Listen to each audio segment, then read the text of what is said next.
Olá, turma do oitavo ano, tudo bem? Pessoal, vamos lá. A gente terminou lá todo o nosso conteúdo do livro, né? Então, agora o que eu vou fazer com vocês é mais uma revisão. A gente vai ver, vai falar um pouquinho de tudo que a gente tratou nesse bimestre, tá? Vamos fazer uma revisão daí desse pós-impressionismo e expressionismo, beleza?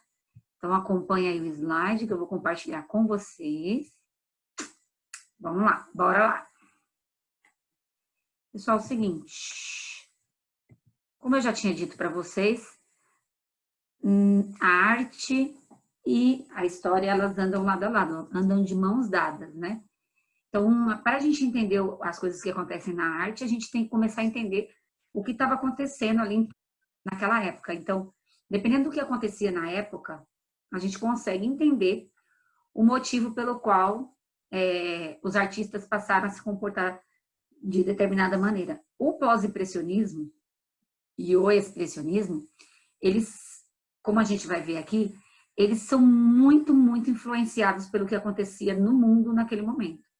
Então, a gente vai ter aí um caráter de que toda a população sentia, o que toda a população passava naquele momento, e acabou refletindo aí na arte também, tá certo? Então, vamos lá. Do pós-impressionismo ao expressionismo, revisão bimestral. Vamos lá. Primeiro slide. Vamos lá, gente. Características do pós-impressionismo. Então, o que a gente tem aqui? Eles exploravam os elementos formais das artes visuais, né? Os elementos que é já da arte, que a cor, a linha, a composição, mas eles utilizavam todos esses instrumentos, vamos dizer, da arte, para expressar suas emoções. Então, tudo que era da arte era no sentido de explorar e demonstrar as emoções daquele que era o artista em questão na época, certo? Foram grandes os nomes da época, né? Dessa época na arte visual, são nomes que a gente até hoje ouve falar. Paul Cézanne, Paul Gauguin, Vicente William Van Gogh e Toulouse-Lautrec. A gente até, inclusive, conversou sobre essa obra que vocês estão vendo aqui no nosso slide, né? Do Van Gogh, né? Que se chama Noite Estrelada. Pessoal, Van Gogh, ele foi um dos mais conhecidos, né? E até hoje, todas as obras publicadas por eles valem milhões, né? Muito dinheiro. E ele veio exatamente nesse sentido, de trazer e colocar a emoção à tona, né? Então, vocês vão ver que lá o Van Gogh, ele passava por crises psiquiátricas. Então, ele tinha problemas de crises psiquiátricas. Tanto é assim que o Van Gogh, o tempo de duração da carreira dele foram menos de uma década, ou seja, menos de 10 anos durou a carreira dele. Porém, durante esse período, ele fez mais de 900 obras. Imagina aí, pessoal. Vamos dizer que a carreira dele tenha durado 9 anos, seriam 100 obras por ano. É muita coisa, né? Muita obra, tá? Então, ele passou por esses problemas, né? Psiquiátricos, e ele acabava refletindo isso aí nas obras que ele produzia. Então, vocês veem que a obra dele tinha esse caráter, assim, né? Escuro. Então, você vê alguns pontos de luz, né? Que seria essa noite estrelada. Então, tudo isso ele tinha o intuito do quê? De marcar, de mostrar, de expor as emoções dele, tá? Que isso é uma característica dessa época. O pós-impressionismo e o expressionismo, eles são de uma época em que as pessoas, elas não queriam fazer críticas, né? Só críticas, igual muitos outros movimentos. Eles queriam expor qual era o sentimento do pintor naquele momento, tá? Então, o que eles utilizavam? Gente, eles utilizavam luz e sombra e volume para criar o efeito de volume nos objetos. Então, assim, a luz e a sombra permitia com que eles conseguissem fazer essa noção de volume nos objetos. Então, eles conseguiam fazer com que a gente conseguisse ver mais ou menos em 3D, né? Inclusive, na sala de aula, a gente fez uma atividade na qual vocês tiveram que fazer a sombra no rosto da mulher. Não sei se vocês se recordam dessa atividade, tá? O expressionismo é um movimento artístico que se opõe ao impressionismo e defende a perda de controle do consciente no ato da criação, para que a realidade seja transformada pela expressão visual particular do artista. Então, pessoal, o expressionismo, ele visa romper com o impressionismo, tá? O impressionismo, ele não tinha essa intenção de trazer à tona toda a expressão particular do artista, toda essa expressão emocional, emotiva do artista. Aí o pós-impressionismo, que é o que vem após, então, esse impressionismo e o expressionismo, eles já trazem o caráter de trazer à tona toda essa repercussão aí emotiva do artista em questão, tá certo? Então, vamos para a nossa próxima slide. Arte expressionista. Ó, essa obra vocês já ouviram muito falar, né? É chamada o quê? O grito. É como se o artista quisesse colocar para fora, por meio do grito, né? As coisas que estavam acontecendo com ele, as angústias, os males que estavam assombrando ele naquele momento. E se você olhar, mesma coisa do Van Gogh, né? Aquelas linhas tortuosas, né? São linhas tortuosas, tá? Que ele utilizava nas obras de arte dele. Então, vamos lá. Período marcado pela industrialização, pelo materialismo e pela objetividade da vida moderna, bem como pelo sofrimento causado pela Primeira Guerra Mundial. Então, pessoal, o que estava acontecendo nesse período?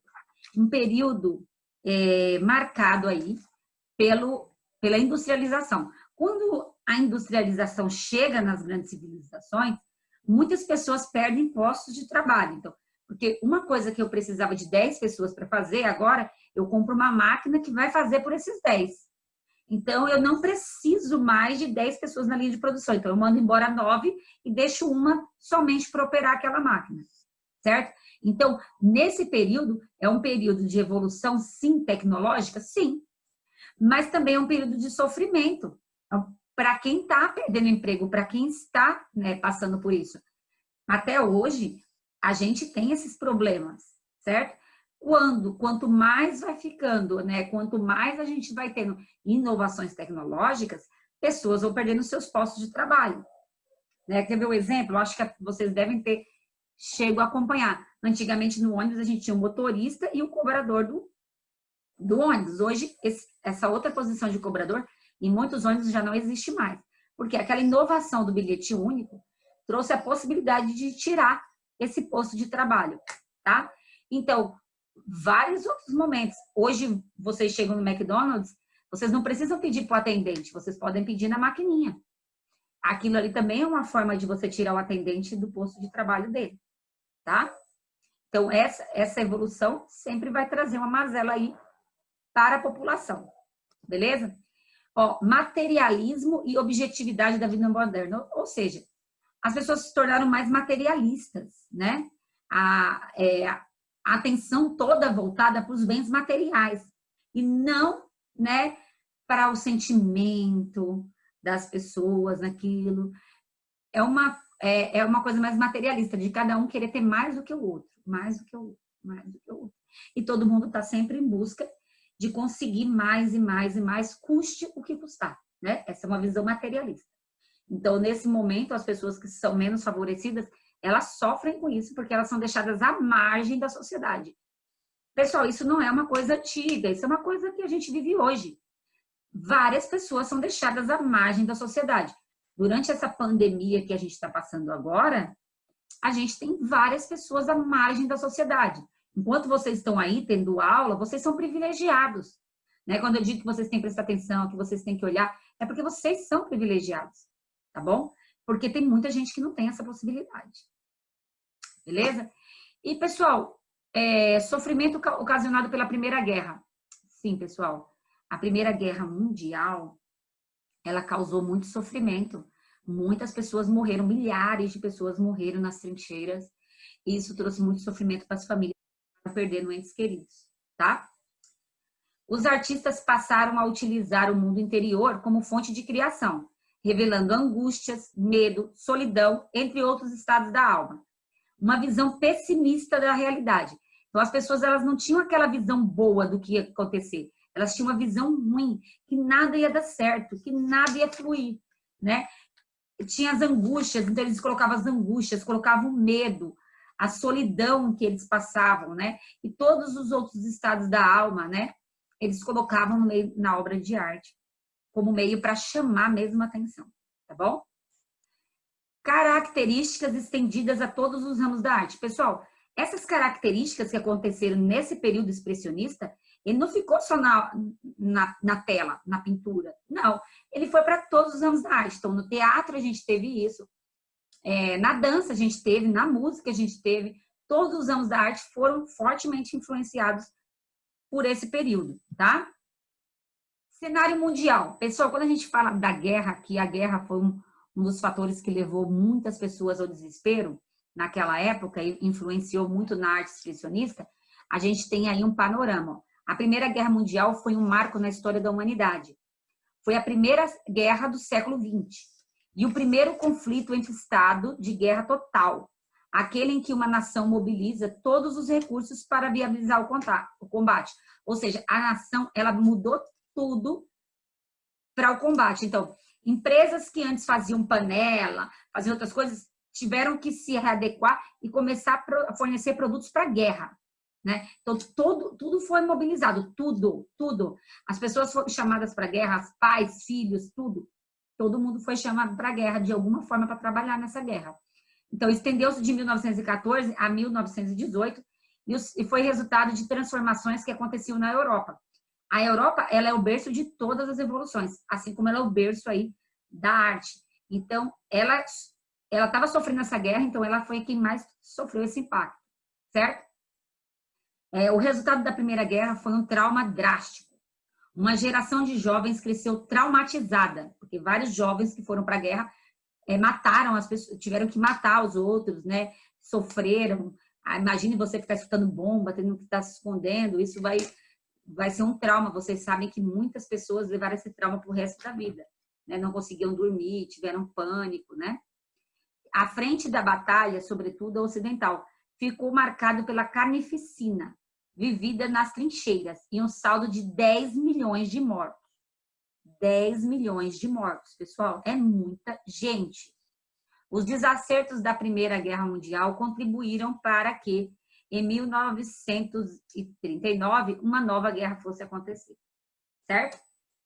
Então, aqui até tem aí um mapa mental, né, que a tia Tati gosta de fazer com vocês. Esse é um mapa mental que a tia Vanessa pegou para vocês darem uma olhada aí nesse panorama da guerra, o que estava acontecendo lá na guerra, tá? Então, você tinha as duas frentes, que era a Aliança e a Entente, tá? Então, de um lado, a Alemanha, a Áustria, a Hungria, o Império Otomano, a Itália, né? Depois, o Reino Unido, a França, a Rússia e os Estados Unidos, que entraram na guerra lá no finalzinho, os Estados Unidos entrou. Então, quais foram as consequências? 10 milhões de mortos. Fim da Belle Époque. Por que Belle Époque? Não sei se vocês se lembram, foi um período de grandes descobrimentos, né? De descobrimentos culturais, de desenvolvimento cultural. Então, acabou com esse período. Derrocada de impérios. Então, quem perdeu aí? A Alemanha, o russo, o austro-húngaro e o otomano. Pessoal, a Alemanha sai dessa guerra derrotada e revoltada. E aí que vem o quê? O nazismo, tá? Que a gente já falou sobre ele. Reformulação do mapa mundial. Então, o mapa começou a mudar, mudaram fronteiras, certo? Tratado de Versalhes.